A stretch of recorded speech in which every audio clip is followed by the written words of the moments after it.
سر کې مې ټپې وې ما بس خدا شروع کی کنه زموږ د مومن صاحب چې بس دا کیمره مخامخ شي کنه په ډایرکټ دا شروع ها موږ راغلي یو که درته رښتیا ووایم چې دا ننګرهار خلک هسې وي ګرم دی ډېر که نه خو ځینې ولسوالۍ داسې دي چې هلته اوس هم د سړي یخني کېږي دا پچیراګام ولسوالۍ ده دا یو دره ده که نه تنګی دی او پچیراګام تنګی پچیراګام تنګی دې خوا ته هم ډاکټر صاحب تاسو ته ښکاري دا کیمره ورته سیا خوا طرف ته واړوه نو موږ خو باید چې یوازې دا ښایستونه یوازې لغمان کې دي نو ماشاءالله دا ساحې هم ډېر ښایسته ښایسته دي او دغه طرف چې ده دغه تورې بورې طرف ته که نه دا بل د تورې بورې کیسه کې ناست ښه دا هم تورې بورې مربوط څخه تورې بورې شروع شي زه مخکې نه وم راغلی اول ځل مې دی او ډېره مننه شینواري ورور نه مومن صاحب نه او ډاکټر صاحب نه چې موږ ته دا ځای وښود او چکر مو راکړ نو خبر داسې ده چې چکر خو هم درکړو خو یو وعده به کې ښه چې مطلب دا نور به د لغمان صفت ډېر نه کوي که نه د تورې بورې او د پچیراګام دا ښکلاګانې پکې دي بس واقعا ښایسته زما خپله خوښ شو نو چای دې د کوم ځای راوړم چې خو هغه هوټل کې ډوډۍ وخوړه موږ ورته چې زه تورې بورې ته موږ چکر وویلو ترموز شی ځان سره ویسي که نه نو یو خبر دا ده چې څه مزې هم د خلکو په پیسو وکړې که نه څونه مصرف دې شوی دی تر دې ځای دې راوستلی ولا 500 افغانو سنجي مې واچوله دا چې په دې وره ګیس او ګیس که نه او ګیس خو ټایر وورسېږو که نه مال په دې باندې تر ماخوستنه پورې ګرځومه که نه دلته زموږ د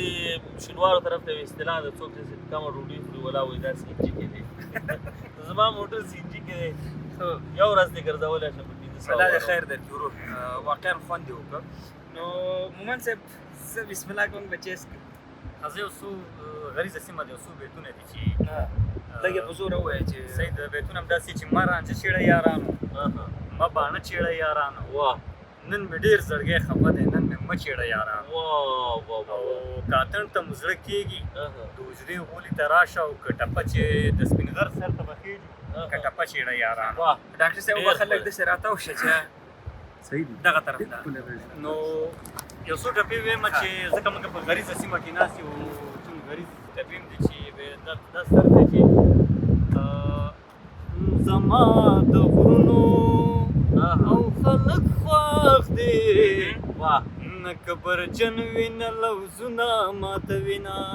آها د غره په سر د خامارو خورا او چې ډلې ډلې پاډوګر درخېجو ما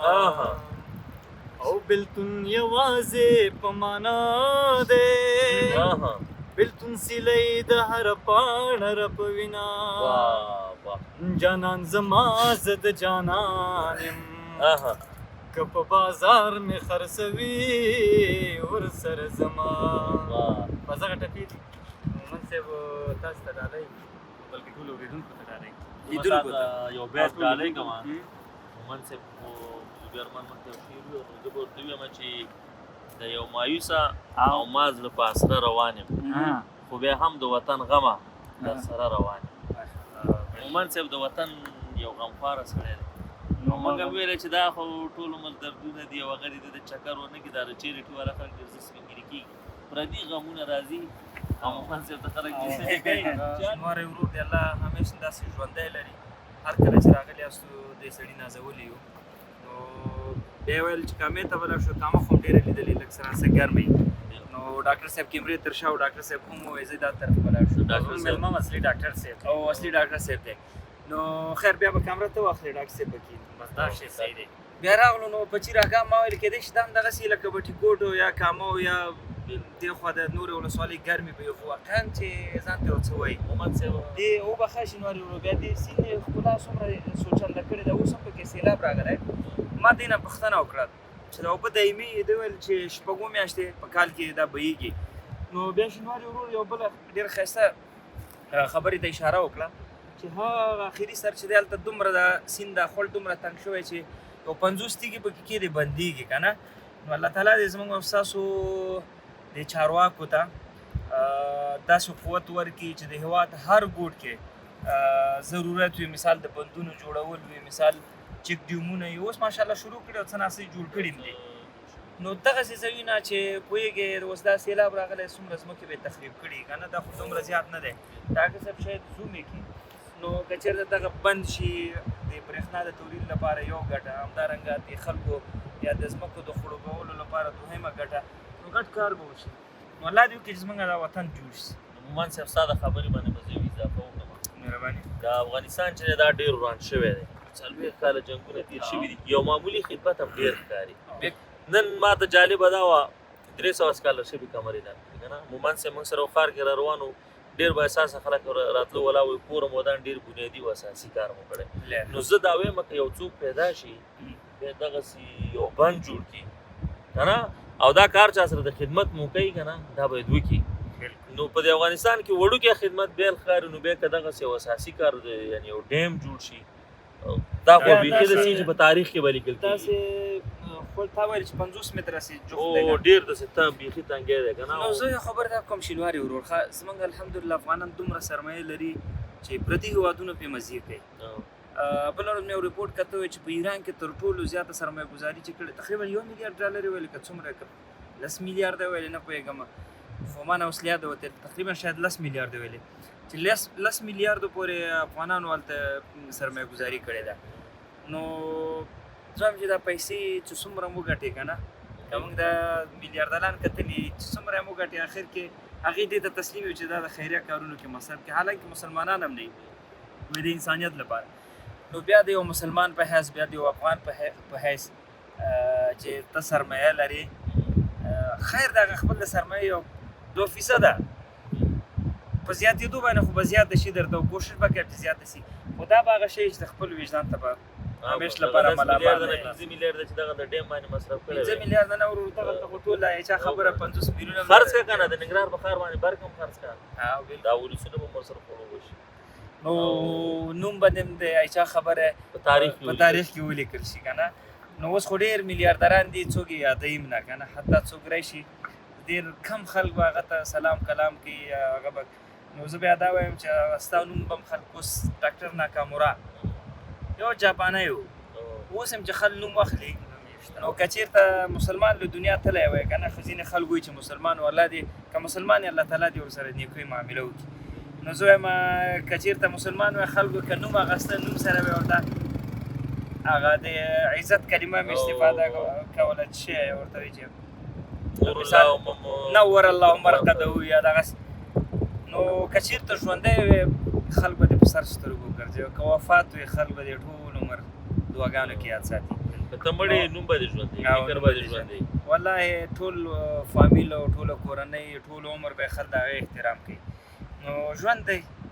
معلوم نه دی څوک له زړه په حمله یو شی بل شی خو راځي داسې کارونه وکړو چې د هېواد لپاره تلپاتې وي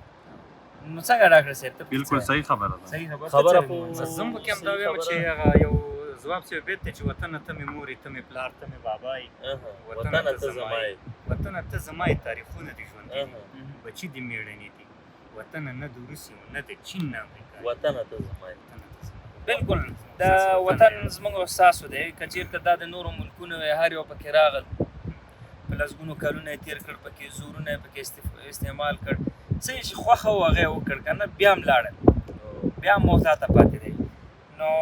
که چېرته زما دغه وس وي چې زه دغه یو ګیلاس دغه ځای راجګوی سم دلته एकदम پوهېږم د دې وطن په خیر او د دې ملت په خیر وي زما هم دومره وس وي الله تعالی هم دومره وس راکړی باید ویې کړم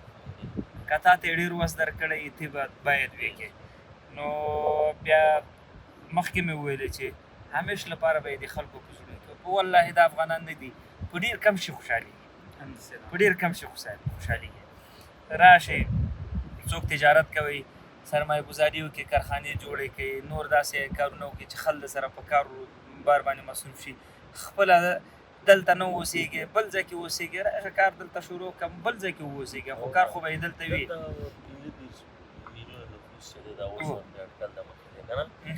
ګوره دا خلک چې دي هر څه ته ضرورت لري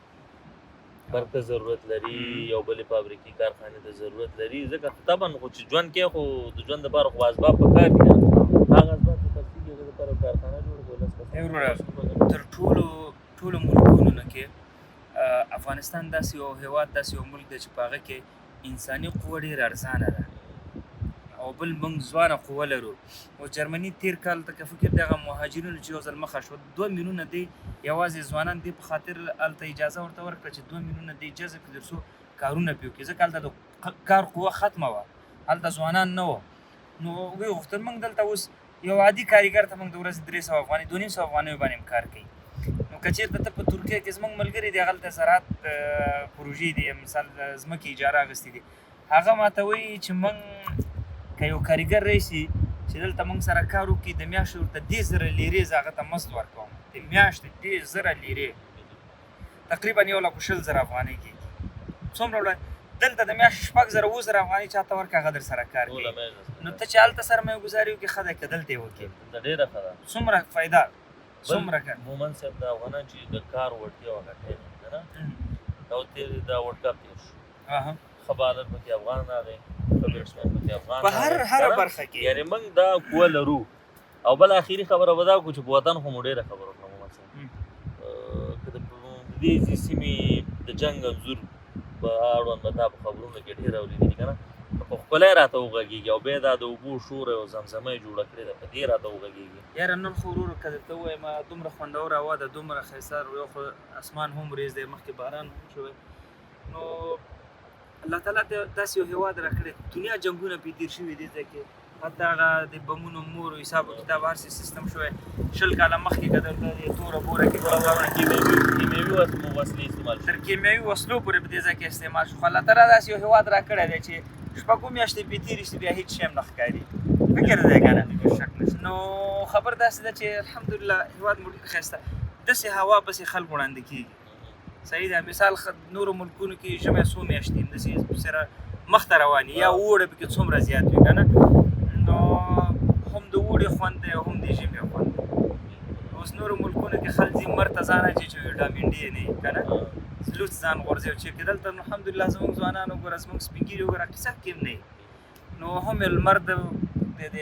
ګټې څخه ډک دی او هم یې که چې سوری دی، هوا یې ده، اوبه یې دي څومره خوږې اوبه که نه. نو دا ځای ته خو مخکې نه وم راغلی، خو واقعا چې یو ځای دی. یو خبره ته بله وکړم، ډاکټر صاحب شخ خو شخ ګوره لغمان ته چې لاړ شئ، که تا انځور اخلي 50 متره ساحه درڅه شاته بیکګراونډ کې راځي، او په انځور کې ګوره دغه بیکګراونډ ډېر زیات مهم دی. دلته په چیرګام ته وګوره شاته ټوله شنه ساحه تا سره ښکاري، نو انځور اخیستو ته ډېر جوړه سیمه ده. یو خبر ده چې سیلانیانو ته څنګه مشکل خو به نه وي؟ ما تا ته څه مشکل دی؟ سړک ته خو د همدې ځای یې نو؟ نه، سړک جوړ بېغامه راغلو، نو پرزیدنټ تر اخر ځای پورې تللی شي. ماشاءالله که په ښار کې او په غره کې امنیت یو ډول دی، نو هغه څه خبره نه. امنیت کې خو A1 کې صحیح ده. سړک دغه شته دی، تر بره د غرونو پورې موږ کولی شو په همدې سړک باندې موټر کې لاړ شو. تر ډېره لاره یې پخه ده، تقریبا داسې 1-2 کیلومتره 4-5 کیلومتره مخامخ کې راغلو.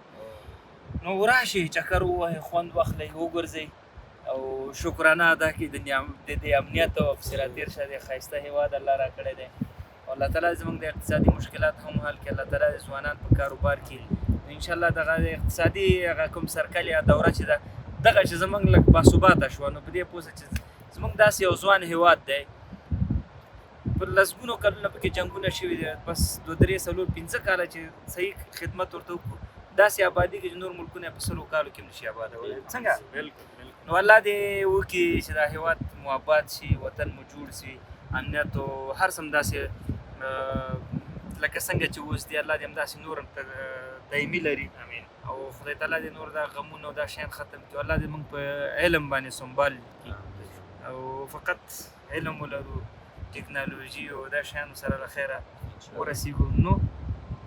بس نور پکې څه خبره نشته. زما دې په توبو زما دې په توبو باندې توبه یې راغونډه وې د مومن صاحب په یو څو بیتوب. بس همدغه بیتونه به زه هم وایم چې د علم او هنر د تجربو د خوند استاده، یو خیال لمې فکر د ازادۍ د مخ نه جوړ کړه، مودې وشوې د عرش نه تماشه کوي د فرش. ای خدایا دا وطن مې د خدای له مخ نه جوړ کړه، ګلاب په زړه لګیا وګره و جانانه مصوره، پر ژوند د ناوې کور د درسنۍ د مخ نه جوړ کړه. واه، بس دا د ټولو لیدونکو ته ډالۍ وي. ډېره مننه مومن صاحب. ډاکټر صاحب تا نه مننه، خیر ویسي او په عذاب شوې، الله مو خوشحاله ډاکټر صاحب نه خو سپیشل مننه او ښه مېلمستیا مې ورته وکړه. السلام علیکم ورحمت الله. دا ویډیو خو دې وکتل. زه غواړم یو بله موضوع در سره هم شریکه کوم، فقط یو دقیقه وخت دې غواړم. موږ داسې یو کاریکولم جوړ کړی دی چې هغه افغانان یا هغه مسلمانان چې د نړۍ په هر ګوټ کې که په هر ملک کې په هر وخت کې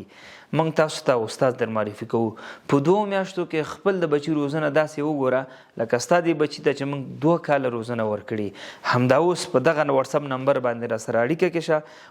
ویب سایټ درته هم ښکاري، نو ویب سایټ ته هم لاړ شه وګوره. موږ قرآن کور اکیډمي جوړه کړې ده. هغه ورونه چې خبر نه هغه دې خبر شي، خپل بچی راځي دلته موږ سره په دغه اکاډمي کې شامل کې تر څو پورې آینده یې روښانه یو بچی دې داسې تربیه شي لکه تا چې تربیه کړې. زه پوهېږم ته مصروفه یې، ته به وظیفه لرې، ته به چوکیداري کوې، ته به ټیکسي چلې، خو دومره وس او توان او انرژي به تا کې نه چې ته کور ته راشي خپل بچی په اسلامي علم باندې سنبال کړې، همدارنګه خپل بچی هغه کلتور او عنعنات او آداب ورته وښیې. دا وخت به تا سره نه وي. انشاءالله ستا دا بچی به موږ روزو او داسې وخت به راشي چې موږ ته به دعاګانې کوې. دا اوس په دې نمبر را سره کې اړیکه کې شه. الله مو خوشحاله لره. السلام علیکم ورحمت الله.